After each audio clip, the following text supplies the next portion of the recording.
വനിതാ ദിനാഘോഷത്തിന്റെ ഭാഗമായി കണ്ണൂർ പ്രസ് ക്ലബ്ബിൽ സ്നേഹസംവാദം സംഘടിപ്പിച്ചു. Kannur corporation mayor advocate P Indira സംവാദത്തിന്റെ ഉദ്ഘാടനം നിർവഹിച്ചു. നമുക്ക് സംവരണമല്ലാതെ അർഹതപ്പെട്ട ആളുകൾക്ക് അംഗീകാരം കൊടുക്കാൻ ഒരു പൊതുസമൂഹത്തിന് മനസ്സുണ്ടാകണമെന്നുള്ളതാണ്. അവിടെ പുരുഷ മേധാവിത്വം പറയാതെ വയ്യ എന്നുള്ളത് തന്നെയാണ്. കാരണം ഏത് പൊതു സഭകളിലായാലും നിങ്ങളൊക്കെ പുരുഷന്മാര് എപ്പോഴും സ്ത്രീകളെ മാറ്റി നിർത്തപ്പെടുന്ന കാഴ്ച പലപ്പോഴായി ഞങ്ങൾ ഫീൽ ചെയ്യാറുണ്ട് എന്നുള്ളതും ഒരു യാഥാർത്ഥ്യമാണ്. ഇന്നും അത് ഫീൽ ചെയ്യുന്നുണ്ട് എന്ന് തുറന്നു പറയാൻ എനിക്ക് യാതൊരു മടിയുമില്ല.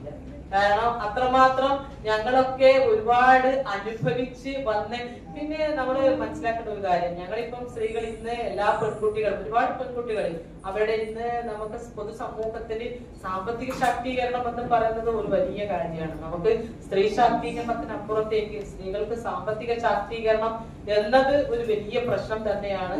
ആ ഒരു അവസ്ഥയിലേക്ക് ഇന്ന് പെൺകുട്ടികൾ ശാക്തീകരിക്കപ്പെട്ടു.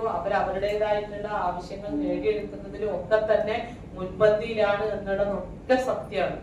Press club vice president Anumaria Jacob ഉദ്ഘാടന ചടങ്ങിൽ അധ്യക്ഷയായി. PRD assistant editor Soumya Mathai, KUWJ സംസ്ഥാന കമ്മിറ്റി അംഗം ജസ്ന ജയരാജ്, സബിന പത്മൻ, T സൗമ്യ എന്നിവർ സംസാരിച്ചു. ഡോക്ടർ അമ്പിളി, ഡോക്ടർ ദൃശ്യ Raveendran, doctor baby Subhadra, doctor Preetha എന്നിവർ സംവാദത്തിന് നേതൃത്വം നൽകി. Aster MIMS hospital, we'll treat you well. Chala east, Kannur.